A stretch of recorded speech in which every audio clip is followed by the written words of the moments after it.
ভারতের সুবিধা হতো একটা পাকিস্তান ভেঙে দুই ভাগ হয়ে গেলে ভারত আমার মিত্র শক্তি হিসেবে আমার সামনে এসেছিল।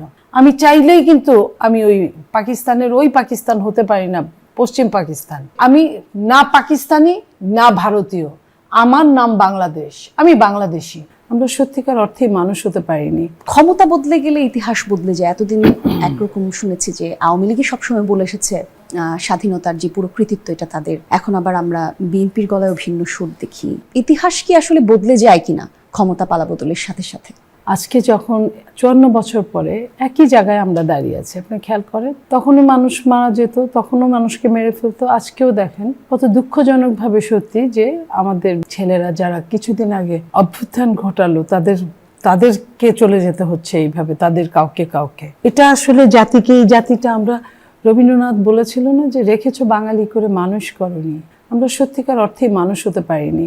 মানুষ হলে আমরা বোধহয় এই ধরনের কথা আজকের দিনে 54 বছর পরে এই প্রশ্নটা অবান্তর, এই প্রশ্নটা বলার বোধহয় দরকার ছিল না। যারা এই ধরনের কথা বলছে তারা পায়ে পা দিয়ে ঝগড়া করার চেষ্টা করছে। আমি স্বাধীনতাকে ওইভাবে দেখিনি, কিন্তু স্বাধীনতাকে তো পড়েছি।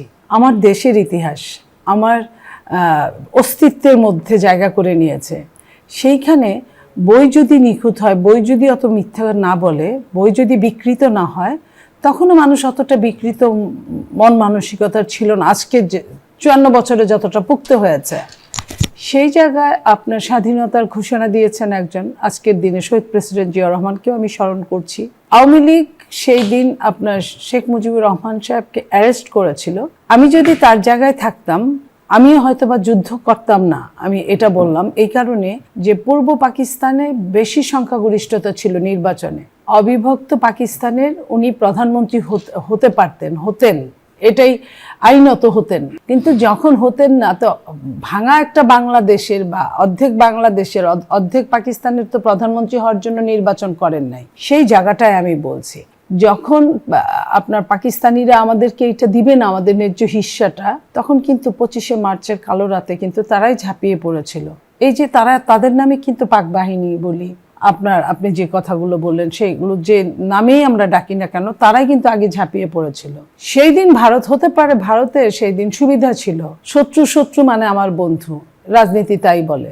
ভারতের সুবিধা হতো একটা পাকিস্তান ভেঙে দুই ভাগ হয়ে গেলে তখন তার শোষণ করতে, শাসন করতে, সবকিছু করতে সুবিধা, এবং দুইটা পাকিস্তান আপনার দুই প্রান্তে, মাঝখানে 2000 মাইলের ব্যবধান। তো সেটা তো এমনিতেই ভাগ, তার মধ্যে যদি ভাগ করে ফেলে দেওয়া যায়, শত্রু বানানো যায়, তাহলে তারা দুই পক্ষ থেকেই সুবিধাটা পাবে। যেটাই হোক না কেন, আমার কিন্তু সেদিন উপকারে লেগেছিল। ভারত আমার মিত্র শক্তি হিসেবে আমার সামনে এসেছিল, আমার সাথে কাজ করেছে, এবং পরবর্তীতে রাশিয়াতে আমাদের সাথে কাজ করেছে। তো আমি তো আজকের এই দিনে ওটাকে বলতে পারি না যে ভারতই শুধু করেছে, ভারত এটা করেছে, এটা বলা যায় না, এটা বলা হয় না। যে যেভাবেই করুক, লাভটা কিন্তু আমার হয়েছে। আমি আলাদা একটা মানচিত্র পেয়েছি, আমি আমার সভরেন্টি পেয়েছি। আমার সার্বভৌমত্ব না থাকলে আমি এখানে বসে এইভাবে কথা বলতে পারতাম না। আমি চাইলেই কিন্তু আমি ওই পাকিস্তানের ওই পাকিস্তান হতে পারি না, পশ্চিম পাকিস্তান। আমি চাইলেও এখন 47 সালের ভাগ হওয়া ভারতের সেটারও একটা অংশ হতে পারি না এখন। এটা আমার দাদা যদি বলতেন বেঁচে থেকে যে আমি ভারতের একটা অংশ, তা একটা কথা ছিল। সো এই জায়গায় এসে এতদিন পরে যে কথাগুলো যারা বলছেন, আমি তাদেরকে ধিক্কার জানাই একদম সহজভাবে, এবং এটাই জানানো উচিত যে আমি না পাকিস্তানি না ভারতীয়, আমার নাম বাংলাদেশ, আমি বাংলাদেশি। আমার সঙ্গে যখন যার সাথে আমার নেতা শহীদ প্রেসিডেন্ট জিয়া রহমান বলেছিলেন বিদেশে আমাদের প্রভু নাই, বন্ধু আছে, এবং কোনো পররাষ্ট্র নীতি হচ্ছে বন্ধুত্বের মতো।